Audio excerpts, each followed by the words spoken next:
الرجیم بسم اللہ الرحمن الرحیم قال رب اشرح لی صدری ویسر لی امری واحلل عقدۃ من لسانی یفقہوا قولی۔ عزیز طلبہ، سورہ طٰہٰ آیت 25 ابھی آپ کے سامنے تلاوت کی گئی ہے، اس کا ترجمہ سماعت کریں۔ موسیٰ علیہ السلام نے عرض کیا کہ اے میرے رب، میرے لیے میرا سینہ کھول دے اور میرے لیے میرا کام آسان کر دے اور میری زبان کی گرہ کھول دے تاکہ لوگ میری بات سمجھ سکیں۔ عزیز طلبہ، آپ کو پتہ ہے کہ جو انبیاء کرام ہوتے ہیں نا، ان پہ جو ذمہ داری ہوتی ہے نا، وہ عام لوگوں سے بہت زیادہ ہوتی ہے۔ اور جب کسی شخص کو نبی ڈکلیئر کر دیا جاتا ہے نا کہ آپ نبی ہیں، جس طرح آپ صلی اللہ علیہ وسلم کو جب غار حرا میں گئے تو اس وقت ڈکلیئر کیا گیا کہ آپ نبی ہیں۔ ایک فرشتہ آیا تھا جس کو ہم جبرائیل علیہ السلام کہتے ہیں۔ وہ فرشتہ جب آیا تو آپ صلی اللہ علیہ وسلم کنفیوز ہو گئے، ڈسٹرب ہو گئے، اور پہلی ملاقات تھی، کوئی اتنا پچھلا ایکسپیرینس تو نہیں تھا۔ تو جب آپ غار حرا سے واپس آئے اور حضرت خدیجہ کے پاس پہنچ گئے تو کہنے لگے میرے اوپر کمبل اڑیل دو، کمبل اڑیل دو۔ بخار محسوس کرنے لگے، بے چینی، بے سکونی۔ وجہ کیا تھی کہ اتنے بڑے فرشتے سے ملاقات ہوئی تھی۔ تو پھر حضرت خدیجہ نے آپ صلی اللہ علیہ وسلم کو تسلی دی کہ آپ بڑے رحم دل ہیں، لوگوں سے تعلق رکھنے والے ہیں، ہیلپ کرنے والے ہیں، رشتہ داری نبھانے والے ہیں، آپ فکر نہ کریں، اللہ آپ کو ضائع نہیں کرے گا۔ بات سمجھ میں؟ اسی طرح عزیز طلبہ، جو حضرت موسیٰ علیہ السلام تھے نا، ان کا جو پھڈا پڑا تھا، ان کی جو لڑائی تھی کس کے ساتھ تھی؟ فرعون کے ساتھ۔ کتنا بڑا بادشاہ تھا فرعون، اور یہ فرعون وہ بادشاہ تھا جو اتنا سنگ دل تھا، اتنا ظالم تھا کہ بنی اسرائیل کے جو بچے پیدا ہوتے تھے نا، ابھی بچہ پیدا ہوا ہے اس کو قتل کر دیتا تھا، ان کی بچیوں کو زندہ رکھتا تھا اور بچوں کو ذبح کر دیتا تھا۔ اور اس نے نا جو بنی اسرائیل قوم تھی نا، اس پہ جینا تنگ کیا ہوا تھا، ان کو غلام بنایا ہوا تھا، اور اتنے سخت کام وہ لیتا تھا کہ آپ اس کا تصور ہی نہیں کر سکتے کتنے سخت کام لیتا تھا۔ اور اللہ تعالیٰ نے کہا موسیٰ جاؤ ذرا اس فرعون کے ساتھ بات کرو۔ اب دیکھیں، اور اللہ نے حکم صادر کیا تو نبی کی یہ جرت نہیں ہوتی کہ اللہ کے سامنے معمولی سی بھی ہیزیٹیشن کر سکے۔ لیکن ایک بات اللہ سے انہوں نے عرض کی کہ یا باری تعالیٰ میرا سینہ کھول دے۔ میرا سینہ کھولنے سے مراد کیا ہے؟ مجھے بات کرنے کی ہمت عطا فرما اور میرے لیے کام آسان کر دے اور میرے نا زبان کی گرہ کھول دے۔ عزیز طلبہ، آپ دیکھیں کئی بندے بات کرتے ہیں تو بندہ محسوس کرتا ہے یہ بندہ بات کر رہا ہے، چپ کر دیا تو ذرا سکون ہو جائے گا۔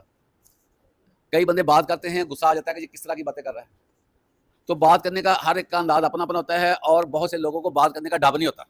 بہت سے لوگ سلیقہ شار نہیں ہوتے، گفتگو کرتے وقت ان کو پتہ نہیں ہوتا کیا باتیں وہ کر رہے ہیں، کبھی ادھر سے کبھی ادھر سے، ایسے لاجانی گفتگو، بے تکی گفتگو، دوسرا بور ہو جاتا ہے۔ تو متاثر کرنے کے لیے بندے کا گفتگو کرنا اچھا ضروری ہے، کوالٹی ڈسکشن کرنی پڑتی ہے۔ اب وہ بادشاہ تھا تو اس کے سامنے جانا تھا حکم ربی، تو ایک اللہ سے یہ درخواست کی کہ یا اللہ میرا سینہ کھول، میری بات کرنا آسان ہو جائے اور وہ میری بات کو سمجھ سکے۔ عزیز طلبہ، اس سے کیا محسوس ہوتا ہے؟ اس سے یہ پتہ چلتا ہے عزیز طلبہ کہ ہر کام کے لیے اللہ کو پکارنا چاہیے۔ بات سمجھ میں آ گئی؟ پہلی تو بات یہ ہے کہ جو گزارش ہے اللہ کو، ادعونی استجب لکم، تم مجھ کو پکارو میں تمہاری پکاروں کو سنتا ہوں۔ کیونکہ اللہ کے ساتھ ہمارا تعلق کیا ہے کہ اللہ ہمارے دل کے جو وسواس ہوتے ہیں نا، ابھی خیالات بننے والے ہوتے ہیں، ان کو بھی جانتا ہے، اور ہر بات اللہ تعالیٰ ہماری سمجھتا ہے۔ اب ہماری آنکھیں دیکھ رہی ہیں نا عزیز طلبہ، ہماری آنکھیں دیکھ رہی ہیں، تو اللہ تعالیٰ ہماری آنکھوں کو ریڈ کرتا ہے اور اس کو پتہ چل جاتا ہے کہ یہ آنکھیں خیانت کر رہی ہیں یا ایمانداری کر رہی ہیں۔ خیانت کہاں پر ہوتی ہے عزیز طلبہ؟ کہ جب اللہ کی منع کی ہوئی چیزوں کو دیکھا جائے گا نا، وہ خیانت ہوتی ہے۔ کیا ہوتی ہے؟ خیانت۔ تو اللہ تعالیٰ فرماتے ہیں کہ جو تمہاری آنکھ کی خیانت ہے میں اس کو بھی جانتا ہوں، اور جو تمہارے دل کے اندر چھپی ہوئی چیزیں ہیں مجھے اس کا بھی پتہ ہے۔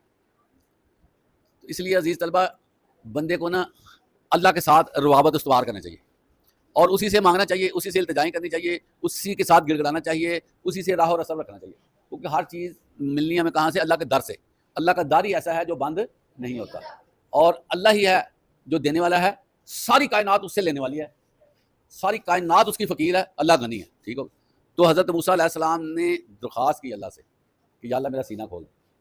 اور پھر کیا ہوا عزیز طلبہ؟ حضرت موسیٰ علیہ السلام اپنے بھائی حضرت ہارون علیہ السلام کے ساتھ جب ادھر گئے نا، تو پورا ماحول دربار کا بنا ہوا تھا، بڑے بڑے امراء، وزیر اور پورا ڈیکرم وہاں پر موجود۔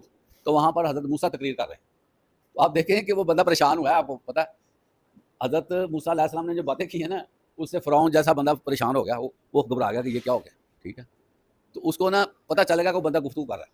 اور ہمیں بھی چاہیے کہ ہم جب بھی پڑھنے لگے نا، جیسے آپ اسٹوڈنٹ ہیں، کتاب پڑھنے لگے ہیں، آپ نے گھر کا کام کرنا ہے، اسکول آئے ہیں، بیگ کھولنے لگے ہیں، تو کون سی دعا پڑھنی چاہیے؟ رب اشرح لی صدری ویسر لی امری واحلل عقدۃ من لسانی یفقہوا قولی. یہ جو بندہ پڑھنے پڑھانے والا ہے نا اس کو یہ دعا کرنی چاہیے. کیونکہ آپ دیکھیں کہ بندے کو بھولنے کی بیماری ہے، پتہ ہے نا، ہم پڑھتے ہیں بھول جاتے ہیں. تو جو بندہ یہ دعا کر کے پڑھے گا نا اس کو یاد ہے، وہ بھولے گا نہیں. پھر اللہ تعالیٰ اس کو گفتگو کرنے کا سلیقہ بھی سکھا دیں گے. اب دیکھیں کہ وہ بندہ جو فرعون تھا وہ بے بس ہو گیا.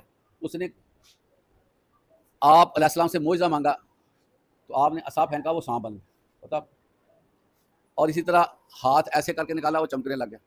تو یہ اللہ تعالیٰ کی طرف سے ساری عنایات ہوتی ہیں. اگرچہ عزیز طلبہ انبیاء کرام کو خاص عنایات ہوتی ہے، اللہ کی طرف سے معجزات ہوتے ہیں، لیکن اللہ تعالیٰ اپنے بندوں کا خیال رکھتا ہے، سب کا خیال رکھتا ہے، کیونکہ ساری مخلوق اللہ کی ہے اور اللہ سب کا خالق اور پیار کرنے والا ہے.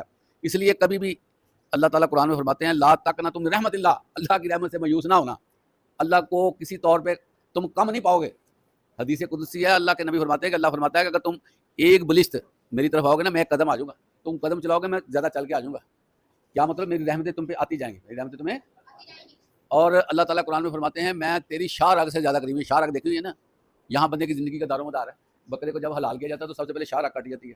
تو یہ بالکل اینڈ پہ ہوتی ہے، بالکل وہ جو ہماری جو ہے نا وہ وین ہے نا جو بڑی، جس میں خون آتا جاتا ہے، تو اس میں جو ہے نا یہ ہمارا اللہ تعالیٰ اس سے بھی زیادہ قریب ہے. تو اللہ تعالیٰ ہمیں اپنی تعریف کرنے کی توفیق عطا فرمائے اور اللہ سے ہی ہم مانگیں، اللہ سے رجوع کریں، اور جب بھی پڑھنے لگیں یہ مبارک دعا ہمیں ضرور پڑھنی چاہیے. واخر دعوانا الحمدللہ رب العالمین.